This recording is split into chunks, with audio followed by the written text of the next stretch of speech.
E aí, pessoal, voltando aqui para o nosso evento com a NASA, diretamente aí do Kennedy Space Center, lá na Flórida, colocando as luvas aqui para entrar aqui Entrar no ar novamente. entrar no ficar a rigor, né? Para o nosso evento, querido evento. Mas voltando aqui para os nossos assuntos aqui mais importantes, realmente, então, agora o Dr. Sven, da Universidade de Pensilvânia, está falando aqui para a gente, depois da apresentação da Ana, né, do nosso evento, aí, do nosso desafio. O Dr. Sven aqui, ele está falando um pouquinho sobre o que a metodologia AIST traz aí de vantagens. Então, ele está comentando de criatividade, inovação e também, é claro, a parte de solução de problemas complexos, né? Então, ele está justamente mostrando para a gente a importância aí do design, da inovação, né? Ou do design na inovação. E isso é bem interessante porque realmente começa a colocar o pensamento do aluno no problema e na pessoa que está sofrendo o problema, né? Então é por isso que ele está falando que justamente inovação ou design na inovação é muito importante. Né? A parte de design também foi o que ajudou a criar diversas inovações, né? E o legal também é o quê? A gente, quando está dentro de um contexto, a gente às vezes tem certa dificuldade de olhar de fora, né? Sim, e quando sim. você põe para alunos, estudantes que estão por fora, às vezes acabam surgindo ideias que quase ninguém pensa, né? Tanto é que tem bastante inovação criada por alunos, desde ensino fundamental, ensino médio. Aqui no Brasil também foram criados diversos projetos por alunos, tipo, bem avançados também. Com uma mentoria o projeto acaba ficando redondo justamente porque eles não têm esse filtro do que ele é uma cabeça mais aberta, assim, né? Essa parte de inovação também acaba, quanto mais sem filtro for e com ajuste, com uma certa mentoria, você consegue evoluir nesses projetos. Sim, com certeza. E eu queria trazer para vocês aí também, então comentem aí onde vocês, na plataforma que vocês estiverem nos assistindo, uma pergunta aqui do próprio Dr. Sven, que é justamente o que é inovação? Como você explica, né, inovação? Quer começar, Bruno, ou quer que eu comece? Pode começar. Justamente inovação, pessoal, na minha opinião, tá? É claro que a gente tem uma verdade aí que o pessoal fala, mas na minha opinião, inovação é aquilo que a gente passa a fazer de uma forma diferente, né? Não necessariamente está ligada com tecnologia aqui, como a Pepper, pode estar, pode não estar, mas ela é uma inovação, algo que a gente faz diferente. Então, nas empresas, por exemplo, agora a gente está aqui no ano de 2021, uma grande inovação que está ajudando as empresas a se cuidarem, se organizarem, se gerirem melhor, é justamente a inovação na gestão de pessoas. Tá? E eu não estou falando de sistemas complexos, não, estou falando só no formato de gerir, do tipo, vocês já ouviram falar de gestão 360, feedback 360, no qual uma pessoa acaba avaliando a outra, o colaborador avalia o líder avalia o colaborador. Então, isso é uma grande inovação que tem revolucionado aí o nosso mercado de empresas nos últimos anos, né, para ter uma ideia. E para você, o que é inovação, Bruno? A inovação vai desde coisas simples que podem resolver, às vezes é coisas simples que podem resolver coisas às vezes complexas. Tem a parte de ação, de fazer também, né? Não é só na parte de pensar e projetar, mas você tem que tirar do prático. Mas quando eu falo coisas simples, que às vezes a gente fica pensando, e se uma geladeira tivesse roda, eu conseguiria movimentar ela dependendo onde eu moro, dependendo onde eu trabalho, eu preciso movimentar ela. Uma roda numa geladeira já resolve bastante problemas dependendo do contexto. O inovar depende muito do contexto, às vezes podem ser já coisas que existiam em outros contextos, por exemplo, que não necessariamente existia no Brasil, que existia nos Estados Unidos, e pode ser até desde essa parte de design também. Hoje em dia a gente vê alguns produtos mesmo que com um toque de design ali você consegue resolver coisas simples no próprio dia a dia da sua casa. que não envolve só tecnologia. Logicamente, uma tecnologia de um fone sem fio ou alguma coisa acaba agregando mais, né? Porque a gente consegue ampliar mais os recursos, mas existem diversos tipos de inovação, mas acho que é mais o que é feito de novo que ajuda aquele problema naquele contexto que não tinha sido pensado antes. Perfeito. Acho que isso explica o que eu penso um pouco de inovação. Sim, eu concordo plenamente. Inovação acho que é algo mais aplicável, né? Mais prático do que teórico. E outra pergunta muito interessante que o professor Sven fez aqui é justamente como que a gente faz para desenvolver nossa criatividade, né? Criatividade é a nossa capacidade de usar todo o nosso conhecimento, isso inclui nossa experiência de vida, experiência de trabalho, de relacionamentos, tudo que a gente conhece, para desenvolver alguma coisa nova, né? E como que a gente pode, então, desenvolver a nossa criatividade? Você que é um cara super criativo aí, você começa dessa vez.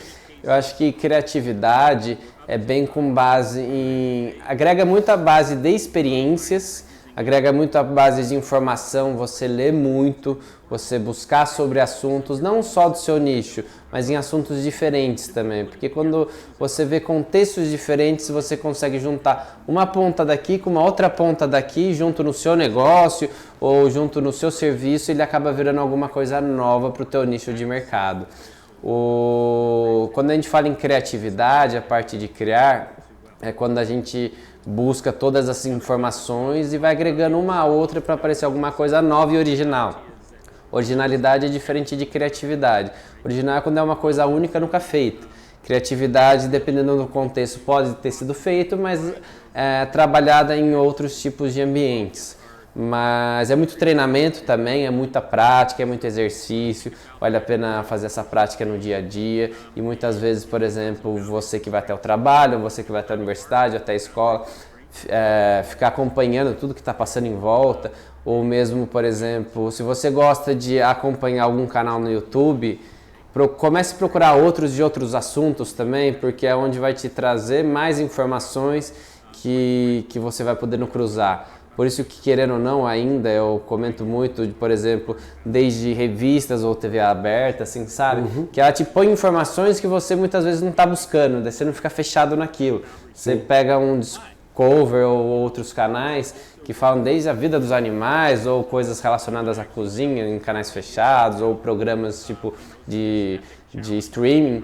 Você consegue, acompanhando vídeos diferentes, não só aquilo que você gosta, mas é legal você ver outros mundos, até para poder ter aquela empatia sobre os outros nichos, sair um pouco da bolha. E criatividade é legal nunca tentar levar para o seu lado pessoal só, do que você gosta, o que você acha legal. Você tem que pensar num contexto, para quem que é o público-alvo, se ele é aplicável ou não também. Eu acredito que seja um pouco isso. Sim, perfeito. Gostei bastante. A Pepper está até concordando com você, ó. Mas eu gostei bastante realmente do que você falou, que criatividade é treino, é exercício, né? Então, criatividade, diferente na verdade do que a maioria pensa, você não nasce criativo, você se treina para ser criativo, né? Inclusive eu tive a oportunidade de fazer um curso de Stanford lá de criatividade. E um dos exercícios era o que o Bruno falou, era a gente sair da sala, de casa, sei lá, de onde você estiver, ir até o parque e ficar observando tudo que tem no caminho, tudo que acontece no caminho, tudo que acontece e tem lá no parque, voltar e tentar perceber, nesse caso do exercício, os problemas que existiam no caminho, né? Então, para a gente ver, sei lá, problema de, sei lá, trânsito, congestionamento, pode ser problema de calçadas esburacadas aqui, né, em São Paulo, enfim, tudo isso. E aí, juntamente com algumas coisas que o Dr. Sven está falando, que é bem bacana sobre criatividade, ele falou que criatividade realmente é a gente poder avaliar um problema sem preconceitos. Então, realmente ver aqui, precisamos procurar água na Lua, que é o nosso desafio de hoje.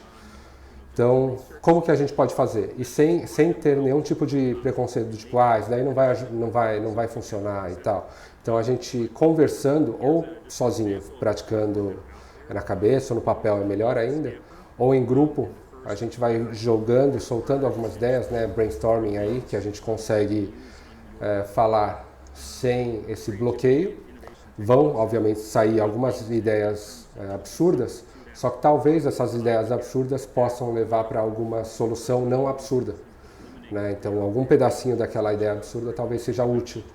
E em vez de você sair da caixinha, né, que até o professor Dr. Sven aqui ele está falando, ao invés de você pensar fora da caixa, você pensar em como você expandir, aumentar o tamanho da sua caixinha aí para você ficar ligado em mais coisas, como o Bruno falou. E o legal é que sempre quando for criar em grupo mesmo, é não ter aquela restrição de se é legal, se não é, se eu gosto, se eu não gosto. Acho que quanto mais ideias jogando, colocando no papel, sem ser aquele cara que fica cortando, não gosto disso ou não funciona disso por causa de algum motivo, pense como que pode fazer para viabilizar. Porque às vezes você pensa uma ideia muito maluca, mas às vezes o teu amigo sabe como viabilizar aquela ideia maluca, porque ele já viveu um outro contexto, numa outra história, numa outra situação, que ele às vezes olhou tua ideia maluca, mas ele pode falar, não, isso aqui dá certo porque eu conheço tal pessoa que faz X, Y, Z, então não é tão maluca assim. Por isso que é bom sempre andar em pessoas também que estão em companhias que pensem mais positivo, como tentar fazer o negócio andar, gerar, sem ter esse certo tipo de restrição. E quanto mais soltar, por mais viajante que seja, ou nada a ver que seja a ideia, ir soltando e anotando, porque às vezes você consegue cruzar uma com a outra e você vai ver que às vezes de fato pode sair alguma coisa legal. Com certeza. E se você tá achando legal aqui esse assunto e tal, procura um pouco mais no nosso Dr. Google aí e você vai encontrar algumas formas aí de diferentes aí de brainstorming, né, que é o início, tá? Brainstorming é só o início aí da criatividade. Depois tem toda a parte de você poder fazer a seleção das principais ideias, tirar algumas coisas meio loucas aí do caminho. Mas procura no Google aí a parte de brainstorming, tem aí fundamentos, metodologias, processos, né, bem bacanas para você utilizar. E se você está gostando também desse assunto, vai comentando para que a gente saiba e a gente também pode fazer outros vídeos, né, sobre isso. Afinal de contas, para quem não sabe aqui, Bruno é um cara super criativo, é um dos mais que eu conheço aí. Ele ganhou vários prêmios, vocês não conseguem ver, mas atrás das câmeras aí tem vários prêmios que ele já ganhou aí, nacionais, internacionais, de direção, de criatividade. Então, vocês estão aqui com um cara que pode dar uma aula sobre isso. Não, é bem legal, acho que, como eu falei, é bem mais praticar, fazer exercício. E é legal participar de algumas premiações também para você ir nivelando qual tipo onde está a sua ideia também. Uma parte muito importante também na criatividade às vezes é o desapego, né? Você não pode achar que sua ideia é a melhor do mundo. Ah, vou ter uma ideia de startup que vai revolucionar o mundo. Não. Logicamente, você vai conversando com pessoas que muitas vezes vai acontecendo adaptações, mas você não precisa ser aquele cara, não, tive essa ideia, vou com ela até o final. Pode mudar, pode ter alterações, você tem que pensar, se eu quero ser uma pessoa criativa, se essa ideia não está girando bem, não está rolando, eu vou ter outra ideia. Eu não tenho preocupação quem gosta dessa parte criativa não pode se preocupar de ser uma pessoa de uma ideia só. Acho que tem que ter várias, tem que ser uma coisa constante, assim, ao longo da vida, ao longo da carreira, usando a criatividade na vida, na relação amorosa ou no trabalho de diversas formas diferentes. Com certeza, com certeza. E falando aqui um pouquinho do desafio, queria trazer algumas criatividades aí. No caso de hoje, né, desse desafio, a gente não vai ter, mas queria que vocês pensassem aí, vocês que estão assistindo, como que a gente poderia resolver os problemas que a gente comentou no bloco anterior, para quem assistiu aí. Justamente, imagina que a gente está levando um robô para Marte, né, que a gravidade é absurdamente diferente aqui da nossa Terra. Toda a parte de tempo, né, as mudanças climáticas, digamos assim, são totalmente diferentes. Eu, Denis, particularmente, não sei se tem lá aquelas famosas chuvas de tempestades de areia, essas coisas todas, mas imagina que você precisa resolver o problema o robô, primeiro, não chegar lá e quebrar no dia seguinte, né? E outra coisa também é de ele começar a procurar água. Como que a gente faz para ele não ficar preso? Onde ele pode ficar preso, né? Afinal de contas, o robô que a gente está fazendo aqui no nosso desafio, no desafio a gente tirou a corrente, mas ele é no formato de um tanquezinho de guerra, sabe? As rodinhas dele são tipo tanque de guerra. Então, como que a gente pode tentar prever o tipo de acidentes lá de rochas, né? Essas coisas todas do terreno, que a gente pode encontrar lá e o robozinho não encalhar no primeiro buraco que ele encontrar. Isso é uma verdade mesmo. Começar a desafiar um pouco a lógica também, para poder ver qual que seria o melhor formato pro robozinho que está lá, poder conseguir minerar sem muitos desafios próprios, internos dele, né? Sim, perfeito. Acho que é isso. E o pessoal aqui atrás de nós, esse é o Dr. Sven, né? Vocês estão vendo ele apresentando aí.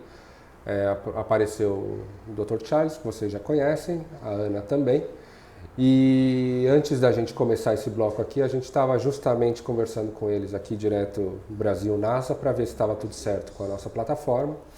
A nossa equipe já está de prontidão lá para dar suporte para todo mundo, né? Então, acho que agora, nesse momento, é mais aguardar aí o desafio realmente começar. Depois a gente tenta voltar aqui com vocês para a gente falar e mostrar um pouquinho das equipes trabalhando aí, se possível, né? Vamos ver o que a gente consegue filmar aí do pessoal ao redor do mundo, se a gente consegue trazer eles aí para dar uma palavrinha ou pelo menos mostrar eles trabalhando em equipe. Para vocês poderem ver também como que funciona essa parte do simulador, ficar um pouco mais viável e palpável para vocês enxergarem, ver que não é uma coisa de outro mundo, que estudando, se profissionalizando é uma coisa que dá para poder fazer acontecer. Sim, perfeito. Cuidado que a polícia espacial está passando aqui perto do estúdio aqui. Falando nisso, algum dia deve ter uns tanques de polícia. Imagina como será o primeiro tanque de polícia de Marte? É verdade. Aí, ó, a criatividade rola solta aqui. Rola. Será que vai ser drone? Será que eles vão andar de jetpack? Será que eles vão... Boa. Como será que... O jetpack seria legal, hein? Vale a pena um exercício. Pega um caderno, anota as coisas que acontecem no dia a dia, na sua vida aqui. Imagina como seria isso em Marte. Como que seria um carro de polícia, como que seria uma ambulância. Será que lá onde eles vão morar vai ser em prédio? Será que pelo tamanho vai ser em casa? Será que as vestimentas vão ser as mesmas, né? Perfeito. O modelo de escola, de estudo lá, será que eles vão aprender um dia lá, quando tiver todo mundo morando na terceira geração, eles vão aprender história sobre a Terra? Até onde será que eles vão aprender? Aí você começa a pensar toda a sua vida assim, daqui uns 30 anos, quando já tiver um negócio bem encaminhado lá, imaginar como que vai ser isso e como que o primeiro filme filmado em Marte, imagina. Verdade. Um tempo atrás eu estava vendo um projeto que eles estavam querendo de fato levar as câmeras e filmarem lá para poder fazer o filme, que acho que seria a primeira vez que iriam fazer isso, né, de uma isso é forma legal mesmo. fictícia, mais lá fora, né? Mas aposto que a Apple vai colocar lá, filmado pelo iPhone, né? Qual será o primeiro anúncio de propaganda que vai estar, o primeiro outdoor que vai ter em Marte ou na Lua? Sim. Mas realmente, boas perguntas. O nosso capacete, por exemplo, está lá atrás das câmeras. Depois a gente mostra para vocês, mas realmente em Marte, será que eles vão conseguir ou criar, a gente vai ter que andar de capacete na rua, ou eles vão conseguir criar aquelas cúpulas de aquelas vidro. cúpulas e lá dentro tá tranquilo você se mexer como se estivesse na Terra? Ou será que só dentro de casa, dentro do escritório, a gente chega, tira a nossa roupa de astronauta e fica tranquilo dentro de casa, dentro do escritório? Como que será que vai ser? Um exercício que é legal depois procurar até no Google para poder fazer e ver como que funciona. Criar tipo aqueles terrários. Eu, quando era criança, a gente criava aqueles terrários fechados, onde você colocava água e da água evaporava, ela chovia de novo, pingava, ia criando aquele ecossistema ali dentro, você ia começando a enxergar, entendeu? Acho que é um pouco, acredito que vão ter essas cúpulas um pouco maiores, não acredito que seja tudo de vidro, assim, igual a daqui, né, pela dificuldade de produzir, nem aquelas redondas bonitas que a gente vê, mas acredito que vão ter cúpulas igual mesmo na Europa, quando você entra, tem aquecedores para você poder entrar e ficar tranquilo. Acho que terão alguns lugares que você andaria de capacete, mas alguns lugares ainda já teria uma gravidade melhor, um oxigênio melhor, para você ir transitando de um ponto ao outro. Sim, no seu terrário tinha minhoca? Tinha formiga? Ah, eu mexia, era de minhoca. Imagina a primeira minhoca voando no espaço. Vai ser que nem aquele joguinho, acho que a galera que está assistindo não é tão velha quanto eu aí, mas tinha um joguinho que chamava Worms. Joguei muito Worms. Nossa, era legal, era uma minhoquinha com capacete de exército e tal, e tinha que ficar jogando uma minhoquinha jogando bomba na outra. Bom, mas fica aqui a reflexão, fica aqui, vão anotando, vão pensando, acho que isso ajuda um pouco nesse exercício de criatividade, juntamente com novos projetos também, não é só os melhores, a gente tem diversos bons pesquisadores, mas essas ideias sempre são bem-vindas para qualquer tipo de negócio. Com certeza, aqui o Bruno, eu, até o próprio Dr. Sven aí da Universidade de Pensilvânia, a gente está dando resumo, né, de toda a nossa metodologia, de todo o nosso processo aí educacional, e depois a gente conversa mais, ou a gente cria alguma conversa aí específica para detalhar um pouco mais aí como que a gente pode realmente, mais detalhado, né, treinar a nossa criatividade, trazer inovação para onde a gente está, pode ser para a nossa empresa, que é mais comum, mas pode ser para a nossa escola, a nossa comunidade. Então, acho que é isso e a gente se vê no próximo bloco, né, Bruno? Isso mesmo. Ficamos aguardando você lá, já vamos ter o desafio junto com o Flávio, junto com o nosso simulador, para vocês poderem entender um pouquinho melhor. É isso, perfeito então. Guardamos vocês lá. Valeu, galera.